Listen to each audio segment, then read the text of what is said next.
Hello guys, I am NDA sir और मैं आपका बहुत बहुत स्वागत करता हूं अपने यूट्यूब चैनल पढ़ाई फंडा फॉर यू में। हम डिस्कस कर चुके हैं एक्सरसाइज 2.1, एक्सरसाइज 2.2 और एक्सरसाइज 2.2 के बेस पर उसका कुछ इंट्रोडक्शन। अब हम बात करेंगे एक्सरसाइज 2.3 के बेस पर कुछ इंट्रोडक्शन। उस बाद फिर हम आपके सामने एक्सरसाइज 2.3 डिस्कस करेंगे, क्योंकि 2.3 एक्सरसाइज समझने से पहले मुझे उसका जो बेसिक है वो समझना ज़रूरी है। हालांकि उसका बेसिक जो हम पिछली क्लासेस में क्लास 8th में क्लास 9th में हम पढ़ चुके हैं, और अगर फिर भी आपको समझ नहीं आया है क्योंकि 8th और 9th में लोग इतना ध्यान नहीं दे पाते, इसलिए हम दोबारा उस टॉपिक को डिस्कस करने जा रहे हैं। तो हम आपसे ये चाहते हैं कि आप इस टॉपिक को तो ध्यान से समझ लें, क्योंकि अगर आपके टॉपिक समझ नहीं आएगा तो यूँ समझ लीजिएगा आपको एक्सरसाइज 2.3 बिल्कुल भी समझ नहीं आएगी। तो एक्सरसाइज 2.3 समझ असल में इसमें है क्या, तो हम आपको बताएंगे। इसमें असल में डिवीज़न है, डिवीज़न एल्गोरिथम। और डिवीज़न एल्गोरिथम हम जानते हैं कि हम डिवाइड करते हैं किन्हीं भी नंबर्स को, लेकिन हम चूँकि हम 10th क्लास में हैं तो हम नंबर्स को डिवाइड तो करेंगे नहीं। अब हम डिवाइड करेंगे किसको? अब हम डिवाइड जो करने वाले हैं वो डिवाइड करेंगे पॉलिनोमियल को पॉलिनोमियल से। एक पॉलिनोमियल को दूसरे पॉलिनोमियल से हम अब डिवाइड करने वाले हैं। हालांकि ये हम 8th में पढ़ चुके हैं, ये हम 9th में मैंने पढ़ा है सेकंड चैप्टर के अंदर, और सेकंड चैप्टर के अंदर ही हम यहाँ पर भी पढ़ने वाले हैं। अब डिवाइड कैसे करेंगे जरा हम देख लेते हैं उसको। मेरे पास जो है सबसे पहले हम डिस्कस जो करने वाले हैं, ये साथ पास है डिवीजन एल्गोरिथम फॉर पॉलिनोमियल्स।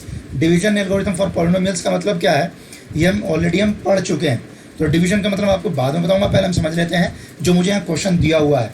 एक आपको एग्जाम्पल साफ साफ आपकी स्क्रीन पर नजर आ रहा होगा। आपको स्क्रीन एग्जाम्पल क्या दे रखा है, 2x² + 3x + 1, 2x² + 3x + 1, ये मेरे पास। और मुझे जिसको डिवाइड करना है, डिवाइड करने की बात हम कर रहे हैं, इसको हम डिवाइड करेंगे x + 2 से। अब इस x + 2 से x² + 3x + 1 को कैसे डिवाइड करेंगे, हम इस वीडियो में यही डिस्कस करने जा रहे हैं। देख कैसे डिवाइड करेंगे। सबसे पहले आप इसे लिखिए 2x² + 3x + 1, इसको हमने डिवाइड करना है x + 2 से। अब डिवाइड कैसे करेंगे, डिवाइड में हम अच्छे तरीके से जानते हैं कि हमेशा क्या पढ़ा जाता है, पहाड़ा। अब आप चूंकि यहाँ पर x की पावर तो 1 है सिर्फ, और यहाँ पे x की पावर 2 है। यहाँ पे इसका एक रूल सीधा सीधा ये कहता है कि जितनी पावर आप पास यहाँ पर है उतनी ही पावर हमने इसको भी बनाना है। कैसे? पहाड़ा पढ़ के, टेबल पढ़ के। तो अब जाहिर बात है x की पावर 1 है और x की पावर 2 है, तो मुझे इस x की पावर 1 को x की पावर 2 बनाने के लिए टेबल पढ़ना पड़ेगा कितनी बार, x बार। अब चूंकि यहाँ पे इसके साथ तो नंबर नहीं है, लेकिन यहाँ इसके साथ नंबर है 2, तो मुझे इस नंबर से भी मल्टीप्लाई करना पड़ेगा। और ये बात हमेशा याद रखना, जब कोई नंबर ना हो तो हमेशा वहाँ पर क्या होता है, फिर 1 होता है। तो 1 का टेबल 2 लाने के लिए कितनी बार पढ़ना पड़ेगा, 2 बार। अब इसका मतलब ये होगा मुझे 2x का जो टेबल है वो पढ़ना है इसमें। अगर मैं 2x का टेबल x में पढ़ूंगा तो क्या मिलेगा मुझे, 2x²। फिर यहाँ पर पास ये क्या प्लस, फिर 2x का टेबल पढ़ेंगे 2 में तो आपको मिलेगा 4x, क्योंकि यहाँ x तो है नहीं, सिर्फ 2 है यहाँ पर भी और यहाँ पर भी। तो 2 की 2 मल्टीप्लाई करके क्या हो जाएगा, 4x हो जाएगा। उसके बाद हम क्या करने वाले हैं, साइन चेंज कर देंगे। और हमेशा, क्योंकि डिवाइड में क्या करते हैं, हमेशा यहाँ से माइनस करते हैं, और जो माइनस करेंगे तो उसका मतलब क्या आ जाएगा, जैसे प्लस है माइनस हो जाएगा, ये भी प्लस है तो माइनस हो जाएगा। अब चूंकि दोनों तो एक जैसे हो गए तो आपके पास कैंसिल हो जाएंगे। ये जो मेरे पास है, अब मैं पुराना वाला साइन इसका भूल जाऊंगा और नया साइन याद करूंगा। नया साइन मेरे पास कितना आ गया, माइनस, और अब पास ये प्लस है। तो 3 में से जब मैं 4 माइनस करूंगा तो मुझे मिलेगा -x। मुझे 1 लिखने की ज़रूरत इस केस में नहीं है। हमारे पास क्या बचेगा ऊपर से, 1। तो हमारे पास ये बचा। यहाँ से ध्यान रख लेना चाहिए, क्योंकि आपके पास अगर आप यहाँ ध्यान से देखें तो जो आप यहाँ पे x की पावर 1 है, यहाँ पे भी x की पावर 1 है, सेम है दोनों, लेकिन यहाँ पास ये प्लस का 1 है और यहाँ ये -1 है। इसलिए मैं जो मल्टीप्लाई करूँगा इसकी वो -1 से करूँगा। अब जब -1 से मल्टीप्लाई करने पर तो आपके पास क्या बचेगा, ये -x, ये माइनस और ये प्लस -2। फिर दोबारा साइन चेंज करेंगे, ये प्लस हो जाएगा पास, ये भी प्लस हो जाएगा पास, ये दोनों कैंसिल हो गए। अब चूंकि ये वाला साइन हम भूल जाएंगे, ये वाला याद रखेंगे, तो आप पास 1 + 2 आप पास कितना हो गया, ये 3। अब आप पास ये बचा, तो आपको ये अच्छी तरीके से पता होना चाहिए ये जो मेरे पास होता है, जिससे हम एक तो आप पास जिससे आपने डिवाइड किया, एक जिससे आप डिवाइड कर रहे हैं, एक आपका जो डिवाइड करके आया, और एक आप पास यहाँ बचा। इसको पता ही हम इसको क्या बोलते हैं, रिमाइंडर, यानी शेष। ये जो आप पास होता है हम इसे बोलते हैं कोशेंट। भागफल। ये जो आपके पास होता है डिविडेंड,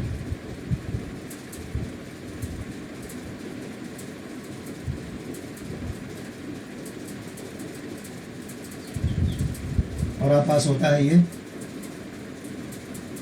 डिवाइडर।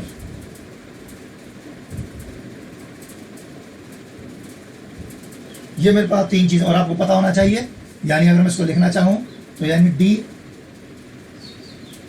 डिवाइडर जो है वो बराबर होता है किसके, सॉरी,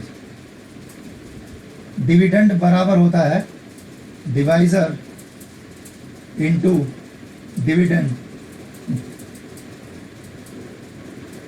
कोशेंट प्लस रिमाइंडर के। यानी आपके पास जो है भाज्य बराबर होता है भाजक गुणा भागफल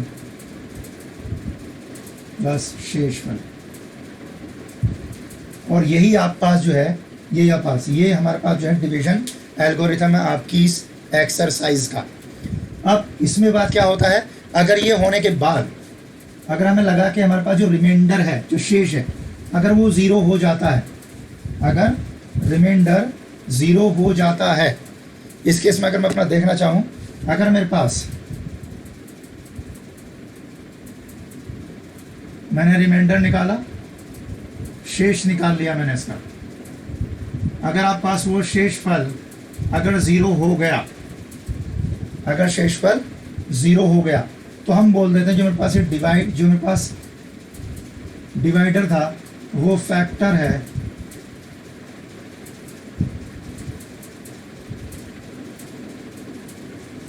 डिविडेंड का, यानी भाज्य का गुणनखंड है।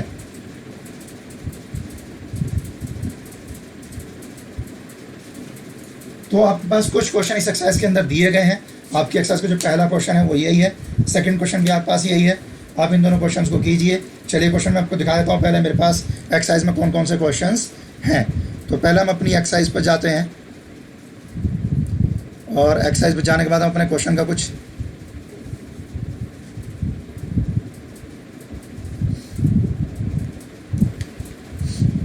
यस मेरे पास सही है एक्सरसाइज। यहाँ से ये एक्सरसाइज है। अगर आप यहाँ देखें पहला क्वेश्चन मेरे पास यहाँ पे लिखा हुआ है divide the polynomial P X by the polynomial G X. ये आपके पास पॉलिनोमियल जी एक्स है और आपके पास ये वाला पॉलिनोमियल पी एक्स है। यानी आपने इस वाले पॉलिनोमियल से इस पॉलिनोमियल को डिवाइड करना है। पहले पॉलिनोमियल से दूसरे पॉलिनोमियल से पहले पॉलिनोमियल को आपने डिवाइड करना है। इस वाले पॉलिनोमियल से इस वाले पॉलिनोमियल को आपने डिवाइड करना है। सेम क्वेश्चन आपके पास यहाँ पर भी यही है, इसमें भी यही करना है, इसमें भी आपने यही करना है। अगर आप यहाँ देखें क्वेश्चन नंबर 2 में पास साफ साफ लिखा check whether the first polynomial is a factor of the second polynomial by dividing the second polynomial by the first polynomial. यानी इसका मतलब ये है कि आपको जो फर्स्ट पॉलिनोमियल है ये वाला, ये आपने अंदर रखना है, ये सेकंड पॉलिनोमियल अपने अंदर रखना है, और जब फर्स्ट पॉलिनोमियल दे रखा है ये आपने बाहर रखना है। यानी आपको जब आप ऐसा साइन बनाएंगे, जब मेरे पास ये साइन बनेगा तो आप पास ये वाला जो पॉलिनोमियल है ये वाला, इसको आप उठा के लेकर के आएंगे यहाँ पर, और ये जो पॉलिनोमियल है ये वाला, इसको उठा के लेकर आएंगे हम यहाँ पर। और जाहिर सी बात मैंने बताया था, अगर दोनों को डिवाइड करने के बाद अगर रिमाइंडर आपके पास आता है 0 तो आप बोल देंगे yes it is a factor of this polynomial. और अगर ये फैक्टर नहीं है तो आप साफ साफ बोल दोगे कि ये अगर रिमाइंडर 0 नहीं है तो हम बोल देंगे कि इसका फैक्टर नहीं है। आप क्वेश्चन कीजिए। अगर आप क्वेश्चन नहीं समझ में आते हैं, कहीं कोई डाउट है, दिक्कत है, तो हम आप उन क्वेश्चंस को ज़रूर आपको कराने की कोशिश करेंगे। उसके बाद हम इसके जो क्वेश्चन बच गए हैं थोड़े से उनको डिस्कस करेंगे। और कुछ क्वेश्चन मेरे पास इस चैप्टर में जो मेरे पास इसका जो ऑप्शनल है, इसके भी कुछ क्वेश्चन हम ज़रूर करेंगे अगली वीडियो में। अगर आपको कोई डाउट है, कुछ समझ में नहीं आ रहा है, तो हमारे चैनल के कमेंट बॉक्स में जाइए। वीडियो के अब में जो भी बोलना है, ये जो बताना है, फीडबैक अगर आपने देना तो आप ज़रूर दीजिएगा। Thank you very much.